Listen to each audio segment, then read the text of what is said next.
Assalamualaikum warahmatullahi wabarakatuh. Perkenalkan, nama saya Rizky Amnur. Saya adalah mahasiswa jurusan Teknik Informatika STIMIK Handayani. Kali ini saya akan membahas materi tentang internet. Materi yang akan saya bahas pada video kali ini yaitu definisi internet, sejarah internet, perkembangan internet, arsitektur internet, komponen internet, World Wide Web, manfaat internet, dan dampak internet. Materi yang akan saya bahas pada video kali ini yaitu definisi internet, sejarah internet, perkembangan internet, arsitektur internet, komponen internet, World Wide Web, manfaat internet, dan dampak internet. Definisi internet. Internet adalah singkatan bahasa Inggris dari Interconnection Networking atau antar koneksi jaringan. Internet adalah suatu jaringan komunikasi yang memiliki fungsi untuk menghubungkan antar satu media elektronik dengan media elektronik yang lain dengan tujuan bertukar informasi. Internet menyampaikan informasi yang dikirim melalui transmisi sinyal dengan frekuensi yang telah disesuaikan. Definisi internet menurut para ahli. Pertama, Ono Purbo. Internet adalah suatu media yang dipakai untuk mengefisienkan proses komunikasi yang disambungkan lewat berbagai aplikasi semacam web, VoIP, dan email. Utomo. Internet didefinisikan juga sebagai suatu jaringan komputer yang sangat besar, di mana jaringan komputer tersebut terdiri dari beberapa jaringan-jaringan kecil yang saling terhubung satu sama lain. Sibero. Internet adalah sebuah jaringan komputer yang menghubungkan antar komputer secara global.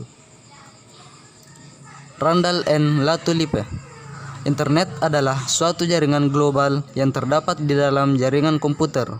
Jadi, internet tak ubahnya merupakan sebuah jaringan global yang terdiri atas beberapa jaringan komputer yang bisa diakses di mana saja.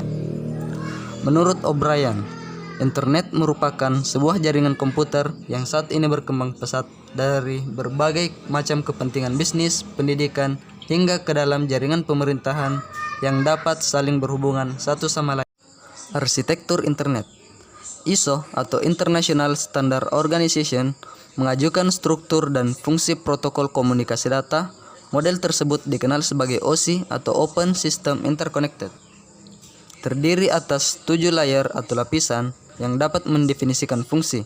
Untuk tiap layernya dapat terdiri atas sejumlah protokol yang berbeda, masing-masing menyediakan pelayanan yang sesuai dengan fungsi layer tersebut. Di samping kita bisa lihat model OSI layer yang terdiri dari 7 layer. Yang pertama, application layer, yaitu interface antar aplikasi yang dihadapi user dan resource jaringan yang diakses.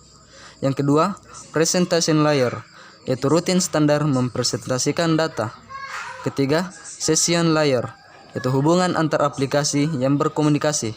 Keempat, transport layer, yang menjamin penerima mendapatkan data seperti yang dikirimkan. Network layer, yaitu hubungan lintas jaringan dan mengisolasi layer yang lebih tinggi. Yang keenam, data link layer, yaitu pengalamatan dan pengiriman data melalui jaringan fisik.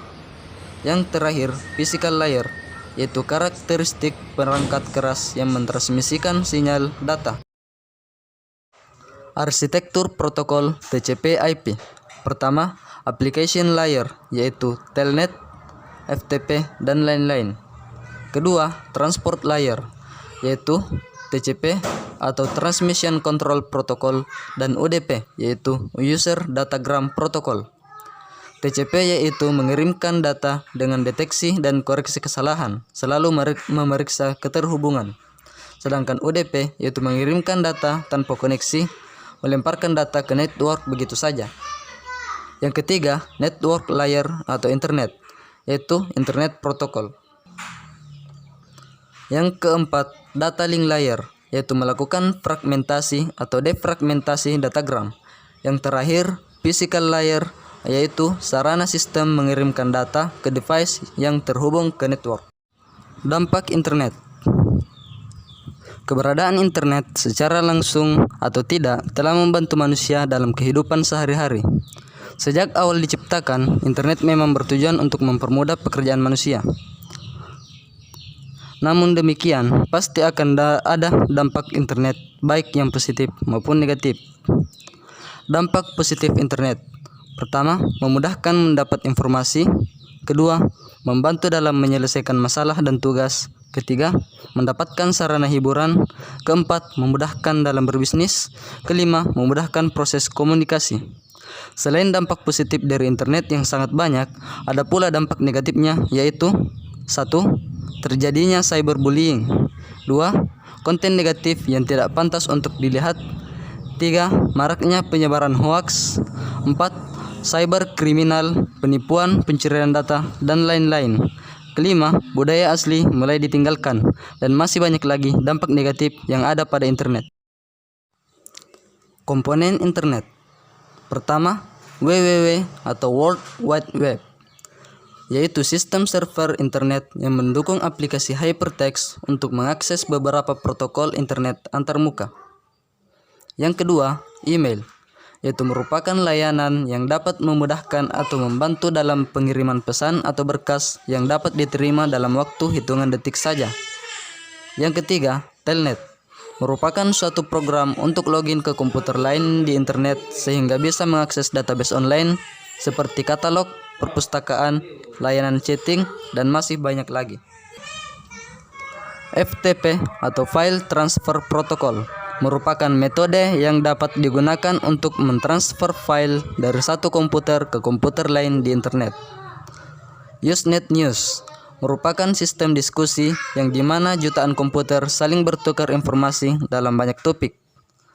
Mailing list, yaitu wadah untuk mengumpulkan email dalam komunitas tertentu.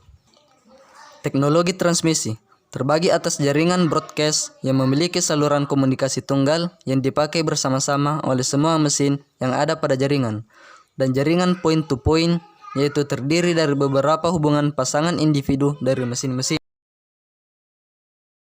Sejarah internet. Pada tahun 1960-an, Departemen Pertahanan Amerika melalui ARPA membuat sistem jaringan ARPANET yang merupakan cikal bakal lahirnya teknologi jaringan. Pada tahun 1980-an, teknologi jaringan masih terbatas digunakan di ruang lingkup kampus.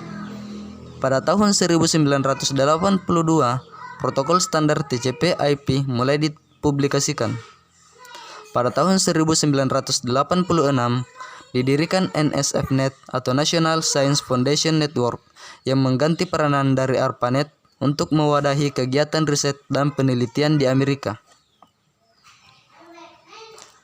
Pada tahun 1990, World Wide Web mulai diperkenalkan oleh CERN. Pada tahun 1993, Internet mulai dikembangkan untuk mendaftarkan nama domain publik. Pada tahun 1994, internet mulai masuk ke Indonesia dan berkembang sampai sekarang. Perkembangan internet. Pertama, jangkauan akses internet. Saat ini, banyak negara yang berlomba-lomba untuk memperluas jaringannya menggunakan satelit. Dengan adanya satelit, maka mampu untuk menjangkau wilayah yang lebih luas. Transmisi paket data yang digunakan. Untuk saat ini, proses data yang dilakukan sangat berbeda dengan tahun-tahun sebelumnya, karena didukung oleh banyak teknologi terbaru dan lebih modern yang sesuai dengan konsep dan pengertian internet. Dari sisi kecepatan, banyak industri teknologi yang mengembangkan beberapa generasi jaringan mulai dari 2G, 3G, 4G, hingga 5G.